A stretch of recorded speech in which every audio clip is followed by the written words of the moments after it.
de la humanidad. El día de hoy, nuestros conversatorios van a tener más o menos la misma estructura que tenemos cuando lo hacemos presencialmente, que eh, pues la presentadora en unos 20 minutos, 30 minutos desarrolla su tema y luego estamos abiertos al diálogo. Esto es un diálogo. No queremos que sea algo unilateral, sino donde todos podamos participar. El día de hoy vamos a utilizar la herramienta de chat. Pueden ir haciendo sus preguntas a través del chat y cuando la profesora Carelis termine su presentación, podremos empezar ese diálogo a través del chat o a través de las intervenciones. Entonces, bienvenida Carelis, muchísimas gracias por estar con nosotros y bueno, qué orgullo y qué lujo. De verdad que muchas gracias. Bien, bueno, yo emocionada, por supuesto, y agradecida de estar aquí. Para mí es gratificante poder conversar sobre y escucharnos, ¿no? Sobre lo que cada uno de nosotros está leyendo, está conversando, lo que está investigando, lo que estamos viviendo, ¿no? Como experiencia desde nuestros espacios, ¿no? Hoy agradezco enormemente al CIDE. El CIDE ha sido, y FACE, Gula, ha sido para mí mi casa de formación principal. El CIDE ha sido mi casa de formación no solo cuando hacía el posgrado, sino también hoy en día siendo profesora pues, del posgrado, de planta, y siempre es una experiencia innovadora e interesante. Gracias a todos por estar aquí. Bien. Voy a comenzar la exposición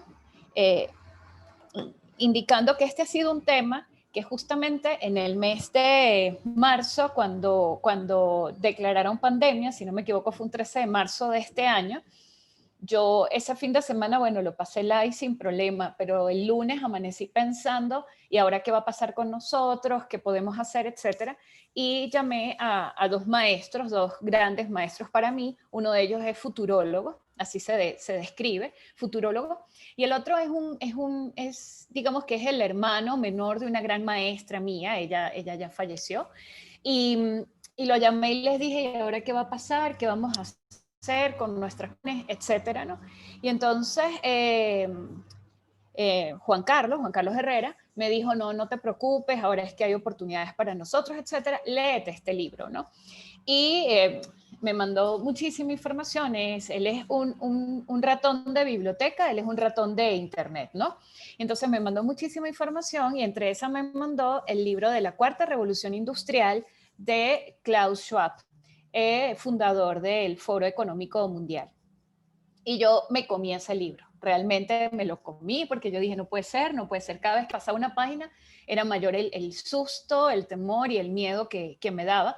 Al mismo tiempo había una sensación de esperanza y de decir que gracias Señor, gracias Dios por estar en este momento viviendo este momento de cambio, ¿no? Entonces, primero acotarles que es un proceso de cambio que ya estamos viviendo, que el Foro Económico Mundial marcó un hito en el 2017, sin embargo los procesos de transformación y cambio no son de la noche a la mañana, son progresivos en un tiempo y cuando ya hay algo que hace un punto de inflexión o hace un quiebre, es que marcamos el hito, ¿no? Pero el proceso de la revolución tecnológica data de mayor tiempo atrás, ¿no? Porque se va co-creando y se va construyendo. Entonces, hoy conversaremos sobre los impactos de esta revolución, qué trae y cómo está afectando a la humanidad. Dentro de dentro de este espacio, ya voy a cerrar aquí dentro de esto, bueno, pues se dice que estamos en un momento caracterizado por fuerzas disruptivas e innovadoras. Esta época es resultado de la combinación de dos grandes elementos, ¿no?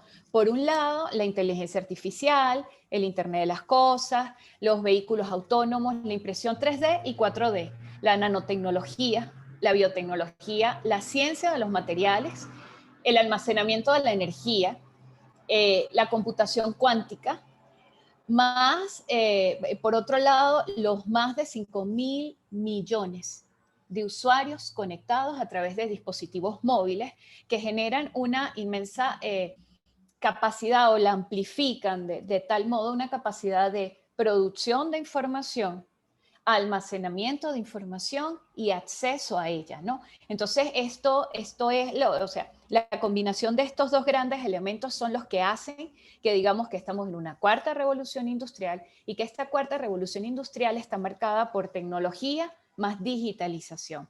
Que quizás la gente de mi edad, y aquí me confieso, la gente de 40 años, puede diferenciar entre lo que significa una revolución tecnológica y una revolución tecnológica más una revolución digital. Puede hacer esa diferencia, pero en el caso de mi hijo menor de 10 años, esta semana él me escuchaba preparando esta presentación y me decía, oye mamá, eso de tecnología y digitalización está de más, usa una sola palabra, o es digitalización, es tecnología, porque finalmente es lo mismo. Y no haya palabras para explicarle a él cómo es que eso para nosotros es distinto, pero para ellos es lo mismo. No hay separación entre tecnología y digitalización para ellos, ¿no? Entonces, con eso tenemos que convivir, ¿no? Entonces, estos dos grandes elementos se interconectan, se retroalimentan y se co-crean juntos.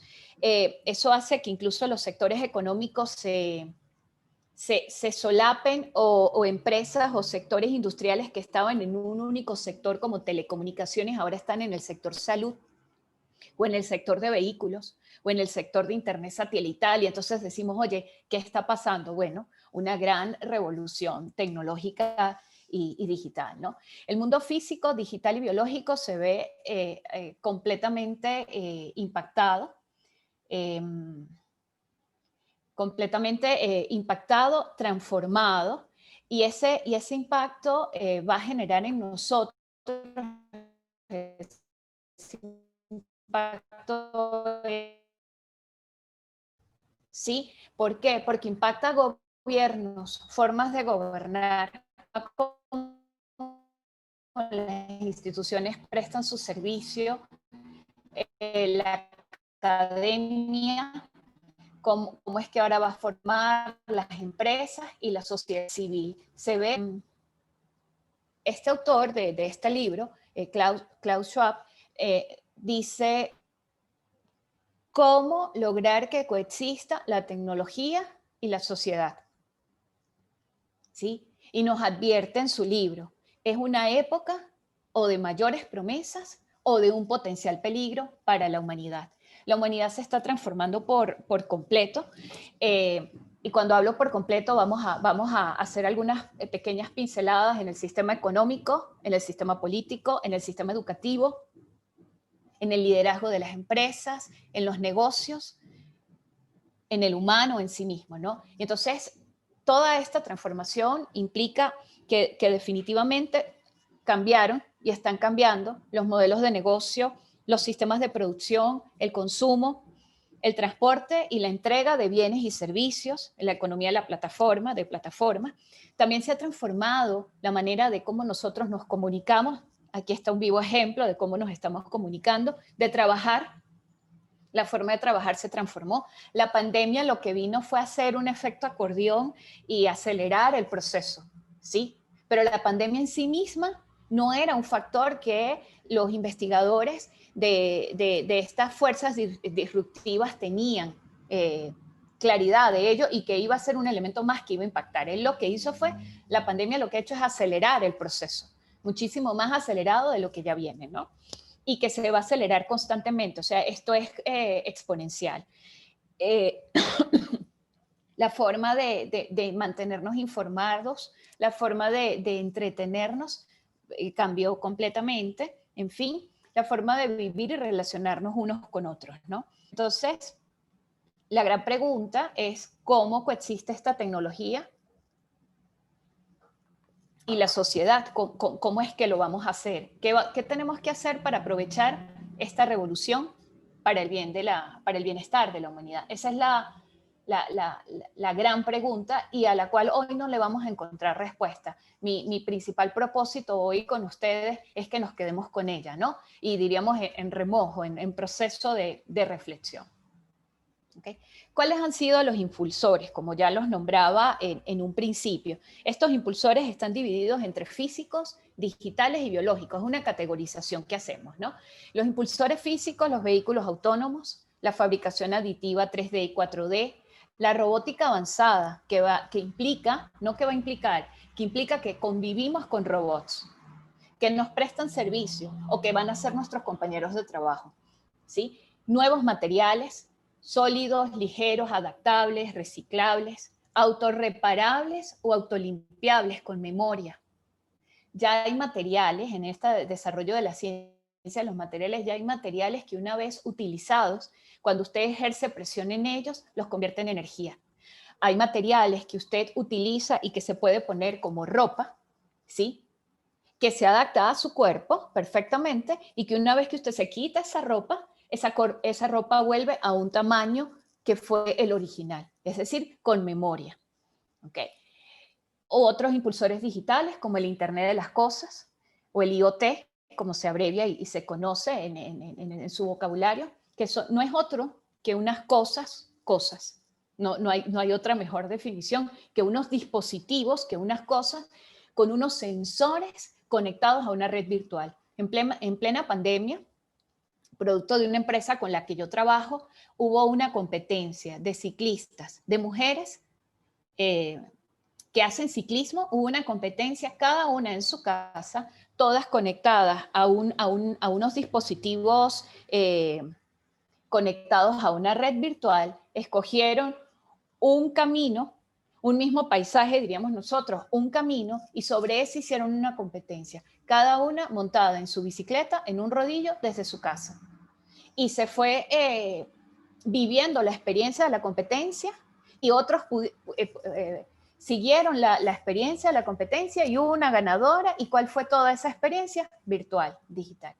O los impulsores biológicos como la secuenciación genética, la potencia de cómputo, la biología sintética, la ingeniería genética, la edición genética, los dispositivos de monitoreo que cargamos ya incluso, y comenzó quizás por el área del deporte y nos colocábamos un dispositivo para que contara nuestros pasos. Pero hoy en día, esos dispositivos que cuentan nuestros pasos al momento de correr o trotar, están chequeando nuestra frecuencia cardíaca, nuestro flujo sanguíneo y puede estar conectado a la compañía de seguro nuestra y puede en cualquier momento advertir y anticipar un infarto. Y llegar la ambulancia prácticamente en el mismo momento en que está sucediendo el infarto. Entonces, cosas como esas que pudiéramos haber visto en películas, hoy ocurren. Hoy están ocurriendo ya. ¿Sí? Eso ha producido unos impactos y una transformación en todas las industrias, desde la manufacturera, la infraestructura y hasta la salud.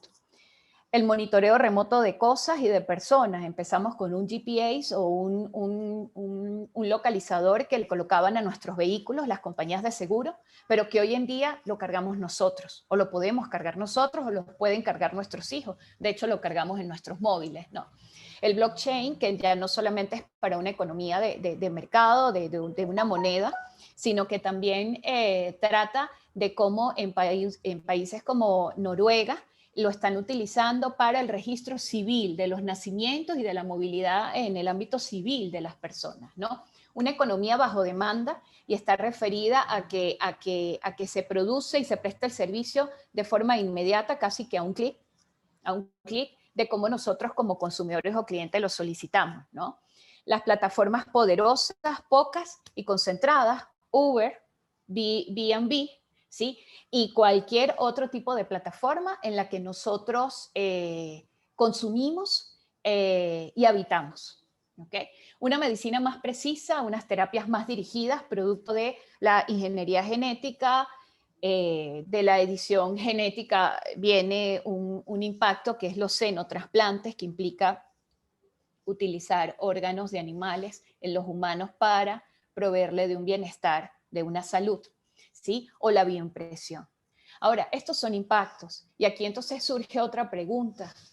de qué manera la humanidad se va a ocupar de ello, porque seno trasplante, bioimpresión, medicinas más precisas, terapias dirigidas y de ahí hacia arriba tienen un impacto social, tienen un impacto político, pero sobre todas las cosas un impacto ético. Y de qué manera nosotros, no la humanidad como si estuviese alejada de nosotros, sino nosotros como humanidad nos vamos a tener que ocupar de ello, ¿sí? Y vamos a hablar de algunos sistemas, ¿no? Como lo decía en un principio, esta transformación de la humanidad ha impactado la economía, ¿sí? Se habla de un estancamiento secular, se habla de que la tecnología ha producido, y ahí hay como dos miradas, ¿no? Para unos expertos en el área de la economía y hablan de los que son negativos en cuanto al crecimiento y el desarrollo que la tecnología nos puede brindar, porque es que además estamos justamente como en el ojo del huracán, estamos en el momento del proceso de transformación. Unos muestran una tendencia desfavorable y dicen que la tecnología va a hacer que el capital, la inversión prive sobre el trabajo, y eso va a implicar entonces que va a bajar los salarios a nivel mundial y que por ende el consumo va a bajar. Y si baja el consumo, pues va a haber un mayor proceso de deflación o de estancamiento en la economía. Otros, que son los que llaman los positivistas, piensan que si bien es cierto, va a bajar se va a hacer más barata la mano de obra por un lado, todo aquello que se pueda automatizar, se va a automatizar, y eso va a implicar entonces que la mano de obra va a ser más barata, pero que al mismo tiempo la tecnología va a proveer de una posibilidad de acceder a productos y servicios más económicos, y si accedemos a productos y servicios más económicos tenemos posibilidad de un consumo más sustentable y que termina favoreciendo a la población, ¿no? Entonces, finalmente en este momento no lo podemos contar porque la historia se está construyendo. Pasado un tiempo diremos quién de los dos, quién de los dos tuvo o no tuvo razón al respecto, ¿no? De todas maneras, el presidente, el fundador del Foro Económico Mundial, Klaus Schwab, nos dice en su libro que apenas el impacto comienza, que hay más de 2.000 millones de personas insatisfechas y que hay un aumento en las capacidades para enfrentar las externalidades negativas. ¿Por qué? Porque las empresas están teniendo la posibilidad de, desde la tecnología, hacer procesos de innovación y, por ejemplo, convertir la emisión de carbono, de CO2, en energía para ser reutilizada, ¿no? Los líderes de las empresas y de gobiernos están luchando por alcanzar la eficiencia que ofrece la innovación, y él lo que invita es a que todas las empresas y los gobiernos, la sociedad en sí, se centre en las innovaciones y no en los costos, ¿sí? Para poder surfear pues esta revolución tecnológica, ¿no? Y estar a la par de ella, o por lo menos un poquito atrás, pero no tanto, ¿no? Otro, dentro de la economía hay dos grandes impactos de los que podemos conversar brevemente, y es la naturaleza del trabajo. Se está transformando. Nos ha hecho la automatización, todo aquello que pueda ser desarrollado a través de un algoritmo va a ser automatizado. Toda aquella labor que pueda ser estandarizada en un algoritmo, escrita en un algoritmo, resuelta a través de un algoritmo, va a ser automatizada. Entonces, ¿cuál es el principal riesgo que estamos corriendo? Y ya, por ejemplo, Andrés Oppenheimer lo muestra en su libro, y muchísimos otros autores lo han empezado lo han conversado. Por ejemplo, Daniel Pink es otro de los que ha conversado sobre las profesiones que se van a perder. Entonces, dicen que van a sobrevivir solo aquellas profesiones, y aquí entonces me enfoco porque es mi área de gestión humana, solo aquellas profesiones que requieran un talento crítico, que requieran unas competencias creativas, unas competencias de relacionamiento social, una toma de decisiones, dado este mundo VICA, ¿sí? Una capacidad de adaptarse, un aprender a aprender, no aprender solamente, sino un aprender a aprender, una empatía y que requieran compasión. Entonces, aquí hay autores que dicen, oye, aquí hay un riesgo inmenso para uno de los géneros, para las mujeres. Y otros dicen, no lo creas, no tanto. ¿Por qué? Porque existe la creencia de que las mujeres somos más compasivas que los hombres. Y si en las profesiones se va a requerir compasión, pues nosotras estaremos allí también compitiendo en ese mercado laboral.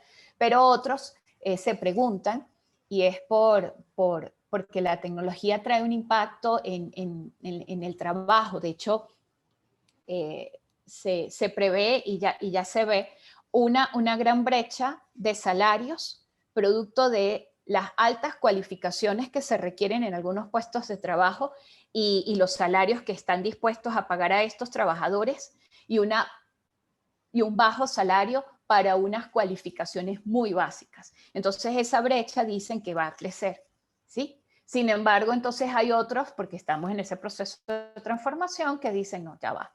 Si te preparas y si te empoderas en este tipo de competencias, tú vas a sobrevivir, ¿sí? Unos dicen que labores como la que ejercen los abogados van a ser sustituidas por algoritmos. Y si son sustituidas por algoritmos, son sujetas a ser automatizadas, y si son sujetas a ser automatizadas, dicen que esa profesión va a tender a desaparecer. ¿Cuáles no van a tender a desaparecer? Aquellas que requieren de un servicio, de un talento creativo, de una innovación, de una capacidad de adaptarse, de una empatía y de un relacionamiento social. Bien, sumado a que también la población está envejeciendo y entonces se estima que la demanda de trabajadores sociales que se ocupen de cuidar a esa población que está envejeciendo, pues van a sobrevivir y van a salir airosos de esta situación, ¿no? El contrato laboral y social debe cambiar. ¿Y por qué? Porque hablamos de la nube de trabajo, ¿sí? Hoy en día, ¿cuántas personas no conocemos nosotros mismos? Y cuidado si alguno de nosotros no presta servicio desde esta ciudad de Mérida. Yo digo que, ¿dónde trabajo? Y le digo, yo trabajo en Residencias El Vallecito frente al Cuerpo de Bomberos para el Mundo. Trabajo desde Mérida y de una forma u otra pertenezco a una bolsa de trabajo en la que nunca me inscribí, en la que nunca me hicieron ningún tipo de contrato, pero oferto mi servicio para el mundo, ¿sí? Y eso va a requerir que los contratos laborales, y entonces hablo con María Fernanda, los contratos laborales deben estar hoy en día y debemos procurar que trasciendan las fronteras geográficas de una nación y de una legislación de un país. ¿Por qué? Porque debemos cuidar que no caigamos y que ya está ocurriendo en una explotación laboral, porque ya está ocurriendo. Bien. En cuanto a los jefes de gestión humana, porque es un tema que a mí me apasiona, el informe del Foro Económico Mundial indica que los jefes de gestión humana, los jefes de recursos humanos, están muy preocupados porque este proceso de transformación digital y esta automatización indica que sus empresas no están preparadas. Uno, para captar el talento crítico que hoy se requiere, con una alta cualificación en materia tecnológica y digital o con una alta cualificación en temas de empatía y compasión, creatividad, innovación. Y por otro lado también nos indican que están sumamente preocupados. ¿Por qué? Porque al haber puestos de trabajo susceptibles a ser automatizados, definitivamente en cualquier momento van a ser automatizados y eso va a traer un impacto social no deseado, desempleo, ¿sí? La principal pregunta en el caso del tema laboral o del tema del trabajo es cómo la sociedad se ocupa para acompañar a aquellos seres humanos, aquellos trabajadores o aquellas personas en edad económicamente activa para transitar este camino en el que ya no van a tener el mismo trabajo, pero tampoco están teniendo uno nuevo. ¿Por qué? Porque tienen que adaptarse y tienen que desarrollar unas competencias, ¿sí? ¿cómo vamos a hacer como humanidad para ocuparnos? Y he hablado mucho de humanidad, porque las fronteras geográficas se están desdibujando. De hecho, se está hablando de otro tipo de pasaporte, ¿sí? Entonces, ¿cómo nos acompañamos, no? Bien, hablé en materia económica, de la parte laboral, desde el espacio que nos impacta a nosotros, ¿no? Desde el espacio empresarial y el espacio laboral, ¿no? En cuanto a los negocios, todo este proceso de estas fuerzas disruptivas o esta transformación va a impactar en la oferta, las empresas, nuevas formas de satisfacer la demanda, y ya ocurre, y cada uno de ustedes pudo haber hecho uso de la tecnología para satisfacer la demanda. Implica enfocarse en las perspectivas únicas de los clientes y en el rendimiento de los activos. ¿Por qué? Porque es que el cliente está accediendo a un mercado y usted como empresa sabe cuáles son las tendencias del mercado, sabe cuáles son las tendencias, gustos y preferencias y hábitos de su cliente, si tuviese uno solo, o de sus clientes, si fuesen muchos, incluso de sus clientes potenciales, a un clic. ¿Sí? Se dice que todos nuestros hábitos de compra y de consumo son vendidos como información relevante para las principales empresas transnacionales y grandes empresas a nivel mundial. ¿Sí? Aparecen competidores ágiles e innovadores. El agilismo es necesario, es requerido, dejó de ser un espacio único del sector tecnológico, del sector de desarrollo de software, ahora es de todas las compañías, ¿sí? Y no de todas las compañías, de todos los espacios a lo interno de la compañía. Hay competidores que aún no se distinguen en el mercado, que no distinguimos, producto de la transición de empresas entre diversos o en distintos sectores. Por ejemplo, Google invirtiendo en vehículos o Microsoft invirtiendo en el sector salud. Entonces, todavía hay cosas que no distinguimos, ¿no? La invitación es que las empresas siempre estén en modo beta, en modo evolución. Dios mío, llevo 25 minutos. Voy a ponerme, María Fernanda, pido permiso, 10 minutos más para cerrar la exposición. Bien, en la demanda, una transparencia creciente, una participación de los consumidores y nuevos hábitos de consumo. Y cuando hablo de transparencia creciente, es que cuando yo estudié mercadeo, nosotros estudiábamos todo el tema estratégico, honrando a la profesora Marlene, que fue la que me dio clases de mercadeo, de mercadotecnia, y en aquel momento nosotros distinguíamos un mercado al que queríamos servir, y la empresa era la que decidía cuál mercado quería servir, atender y competir finalmente. Hoy en día no lo decide la empresa, hoy en día lo decide el consumidor, porque basta que él tome su dispositivo móvil, su celular, y decida qué comprar sin importarle en dónde, porque la forma de entregar los productos y servicios se transformó. Y entonces ya no es la empresa la que decide en qué mercado competir, es el consumidor que constantemente te está diciendo, yo te estoy comparando con esta empresa, con esta empresa, con este mercado, con este servicio, con este producto. ¿Sí? Entonces esos hábitos de consumo cambiaron. Impactos. Bueno, la expectativa del cliente cambia, el ajuste y refinamiento continuo de los productos y servicios ocurre, ¿sí? Y entonces las empresas tienen que estar constantemente mirando a ese consumidor. De ahí que se ha vuelto tan valioso la información de nuestros hábitos de compra y consumo como humanos de a pie, diríamos.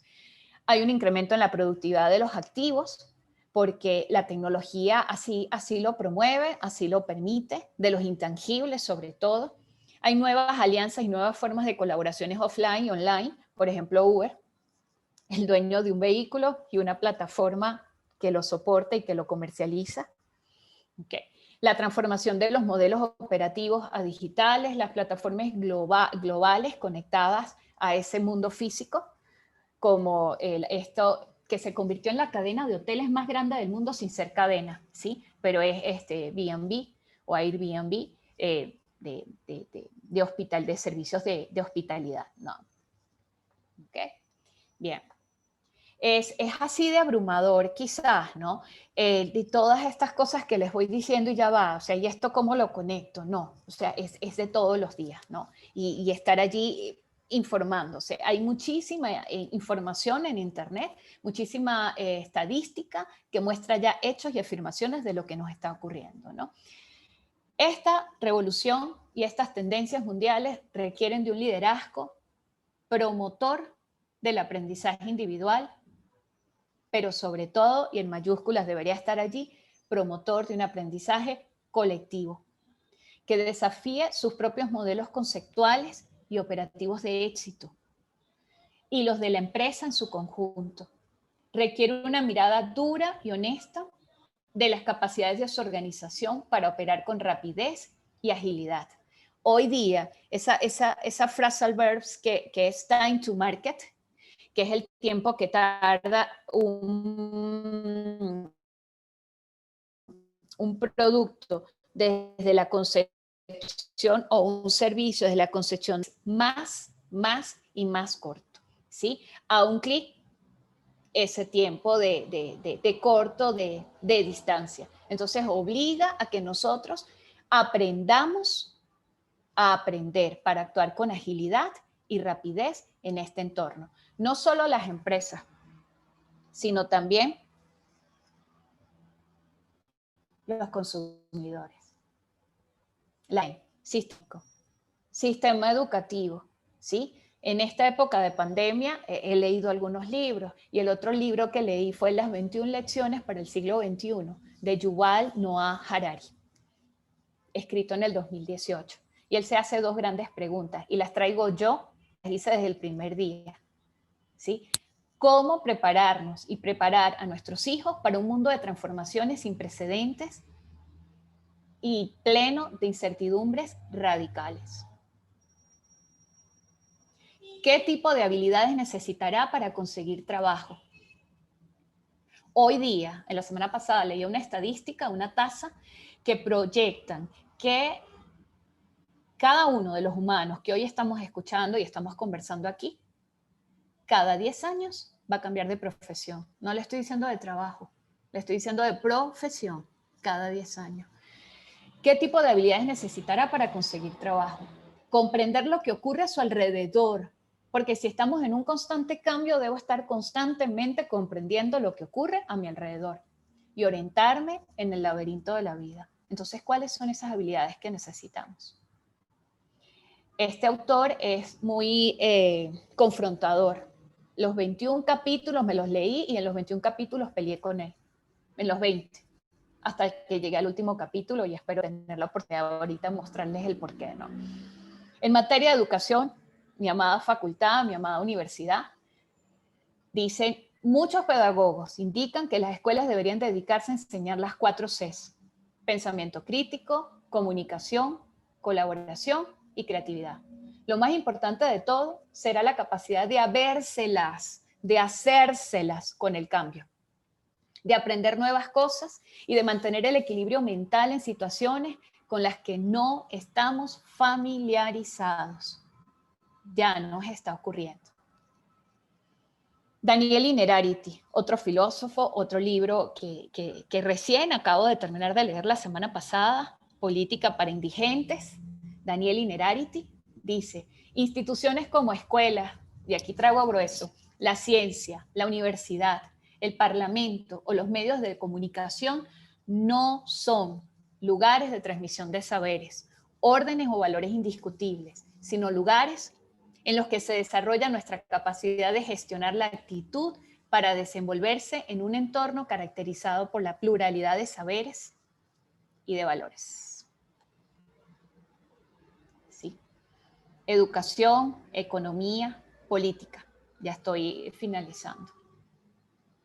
Me leí este libro en la pandemia también. La pandemia ha sido importante, interesante en mi vida. Articuladores de lo posible, el arte del coaching en el poder y la política. Hoy en día uno de mis maestros, Juan Vera, y dice, no es posible pensar en una vida en común, nuestra humanidad, sociedad, nosotros, sin que la complejidad nos vuelva a llevar a inventar la política. Hay un reinventar de la política en este momento y está ocurriendo. Y lo tenemos que hacer como sociedad, no esperar que el gobierno lo haga. Y gobierno venezolano, cualquier gobierno. Y no podremos dejar de hablar del poder, mientras que esté en nuestro propósito lograr que algunas cosas sucedan. Entonces cada uno de nosotros puede de manera consciente ejercer poder y política. En parte de las conclusiones, hay un incremento en la necesidad de rediseñar los sistemas político, social, educativo y económico. ¿Qué requerimos de la sociedad? Hablamos de lo económico, hablamos de lo que va a impactar en el trabajo y cuáles son los tipos de competencias, hablamos de los negocios y cuál es el tipo de competencia, hablamos del liderazgo y qué se requiere de este liderazgo hoy en día, hablamos de la política y se requiere un reinventar la política, el proceso de participación electoral, el que vamos a vivir pronto, en acuerdo o en desacuerdo, la participación electoral a través del voto hoy en día no es suficiente para construir el presente y el futuro que como humanidad queremos y aspiramos. Por tanto, de la sociedad en su conjunto se requiere diseñar e implementar un marco institucional que le dé respuesta y soporte al propósito de la humanidad, para no solo sobrevivir, porque yo no quiero sobrevivir, yo quiero prosperar. Y estoy segura que cada uno de ustedes quiere prosperar. Lo que la gente necesita no son impulsos mecánicos, sino ideas que le ayuden a comprender el mundo en el que vive y proyectos en los que valga la pena comprometerse. Hoy en día cobra muchísimo mayor vigencia, y es que si alguien tenía duda al respecto, muchísimo mayor valor la necesidad de como humanidad trascender. Me peleé y peleé muchísimo con Yuval Noah Harari mientras leía su libro, hasta que llegué al capítulo 21, la lección número 21. Y es lo que proyecto en esta lámina. Ahí me encontré con él otra vez, porque en todos los primeros 20 capítulos yo dije, wow, wow, wow, ¿y cómo vamos a hacer con todo esto? ¿Y qué hacemos con la política? ¿Y qué hacemos con la tecnología? ¿Qué hacemos con la inteligencia artificial? Si va a decidir por nosotros, entonces ¿quién va a controlar la inteligencia artificial? ¿Sí? Y en ese momento me encontré con el último capítulo. Y la principal invitación es, y la hace él, y yo que lo experimento y que lo practico, lo invito a todos ustedes a hacer de la meditación una práctica constante y recurrente, una práctica diaria. Y solo en la práctica, así como aprendimos a montar bicicleta, solo en la práctica podremos acceder a la meditación. La inteligencia artificial lo que hace es estudiar nuestros patrones de consumo, nuestros patrones de comportamiento, y esos patrones vienen de nuestra mente. La meditación nos permite, y sí estoy dentro del ámbito universitario y académico, pero la meditación nos permite a nosotros poder mirar de mí misma, de nosotros mismos, el patrón de mi mente, mi patrón de comportamiento, poder conectar con mis percepciones sensoriales, con mi cuerpo, mis emociones, y a partir de allí tomar decisiones. La invitación es una práctica consciente del estar en el aquí y en el ahora. Y finalizo leyendo esto, es parte de esos 4 libros que he leído desde marzo hasta ahorita, y yo atrevida porque me declaro, y he debido haberlo hecho al inicio, aprendiz de esto. Escribí esto y es como mi conclusión, producto de todos esos autores que me inspiran.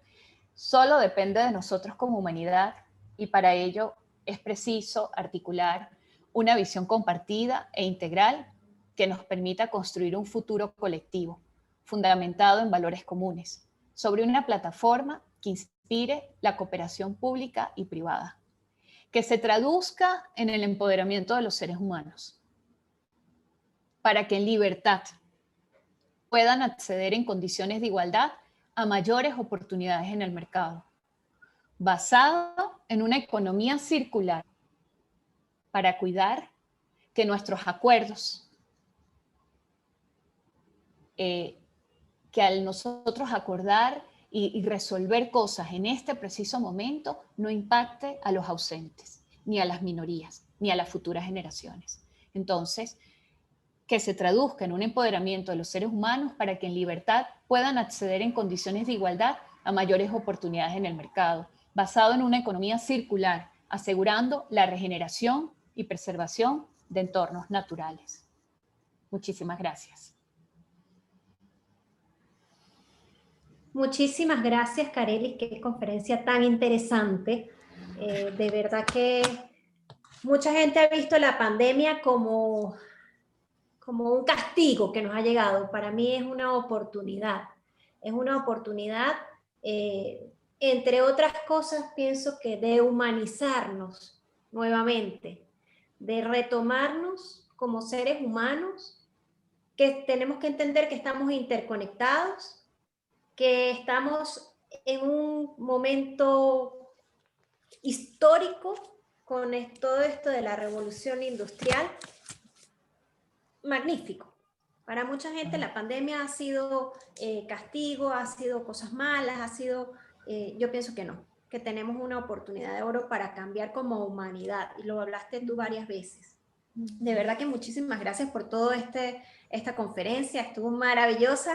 Tengo el libro de Schwab's, tengo el libro de las 21 lecciones para el siglo XXI, bueno. Y de verdad que uno no se cansa de leer y de estudiar y de aprender.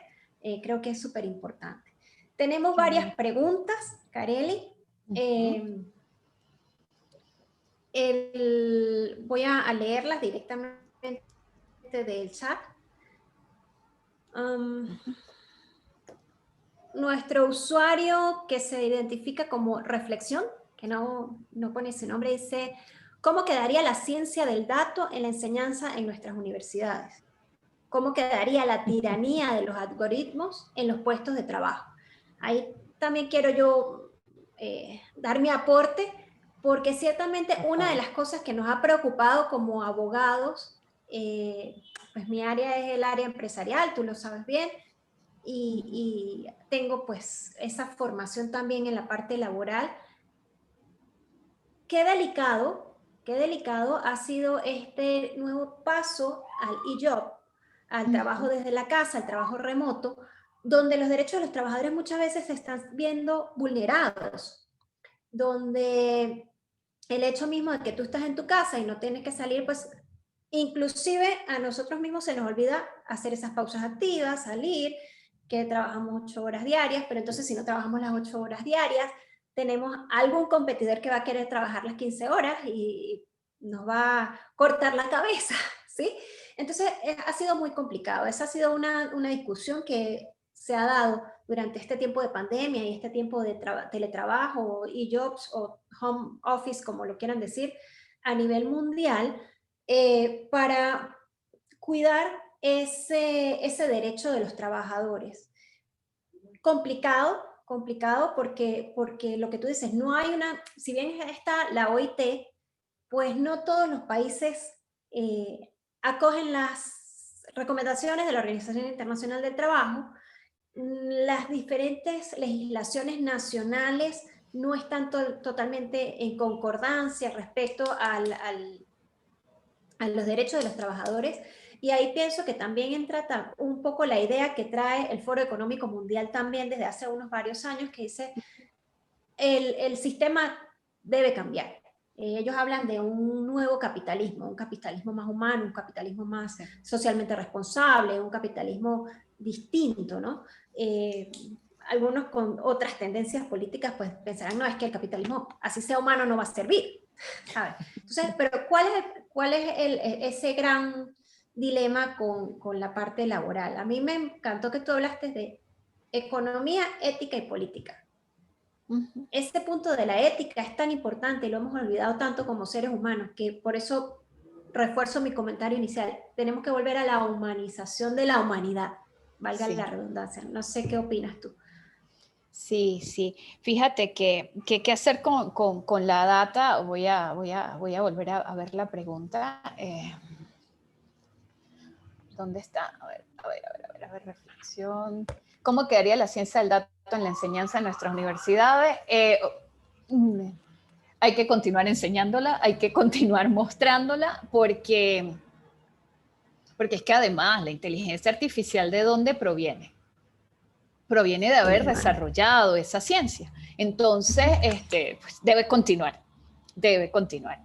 El tema del empleo, ¿cómo quedaría la tiranía de los algoritmos en los puestos de trabajo? Adaptándonos. Eso es algo que nosotros mismos como humanidad creamos y que lo que tenemos que buscar, como dice el fundador, Klaus Schwab, es el buscar cómo hacemos que sea de grandes promesas en vez de potenciales peligros. Y no está en la sociedad que está fuera de mí, está en cómo yo me ocupo de ella, ¿no? Y es cómo promovemos en la universidad estas competencias de las que hablaba en el sector laboral, ¿no? ¿Cómo las proveemos? Vamos a pasar por esa tiranía. De hecho, debe haber ya personas que la están sintiendo, porque esto ya está ocurriendo. El tema es más cómo acompañamos a la sociedad, a esas personas, a esos colaboradores, a esos trabajadores como humanidad, cómo los acompañamos para ese proceso de transición.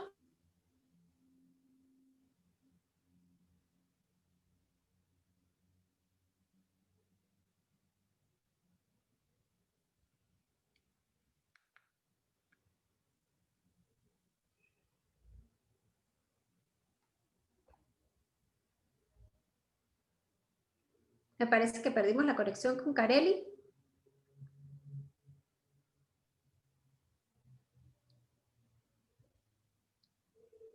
Carely.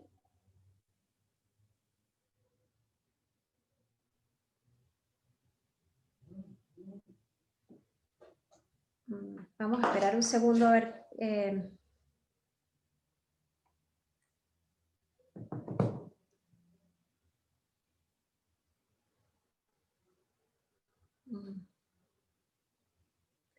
Bien. La profesora Marlene nos escribe, denme un segundo que justo está llamando Carelis. Aló. Te fue la luz. Bueno, yo...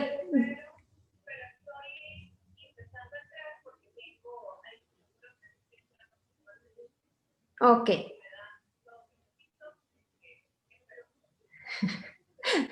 Ok, lo voy a ir continuando mientras tanto. No. Dificultades técnicas que tenemos que sortear porque estamos en vivo. La profesora Carely se quedó sin luz, sin servicio eléctrico en este momento, está intentando reconectarse.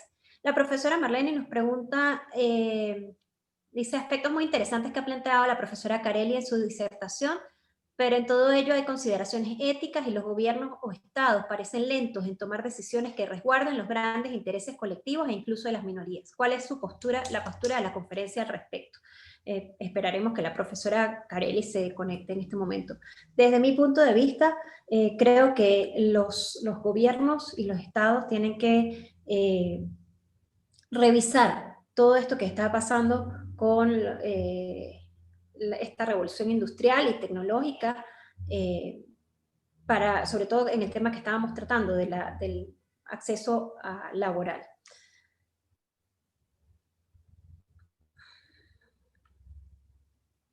El abogado y colega Ricardo Guerrero pregunta cómo ve a Mérida como potencial campo tecnológico en comparación con otras ciudades del país en cuanto a tomar en el mercado digital.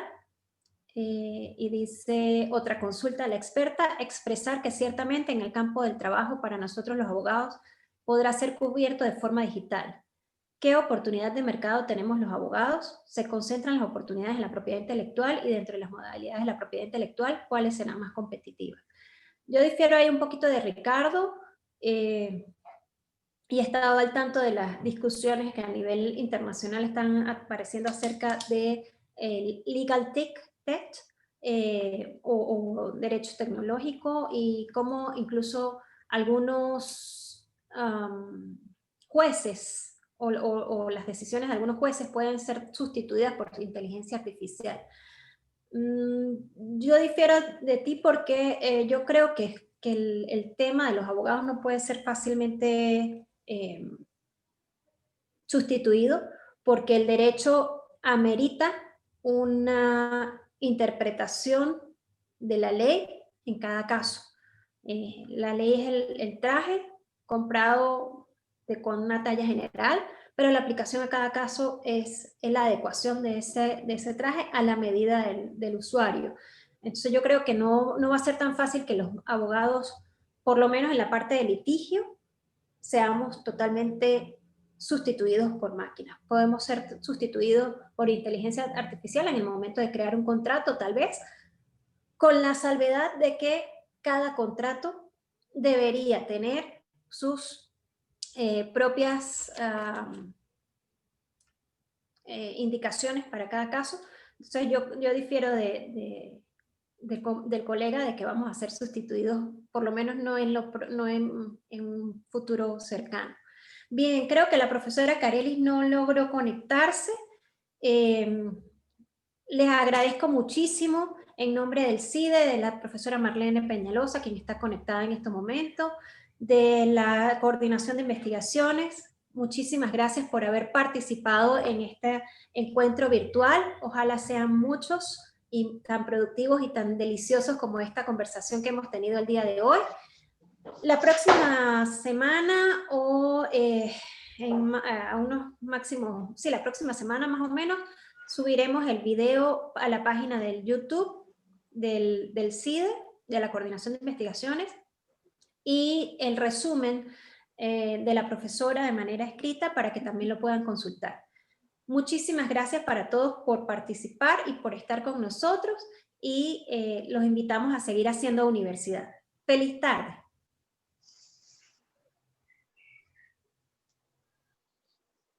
Gracias. Muchas gracias.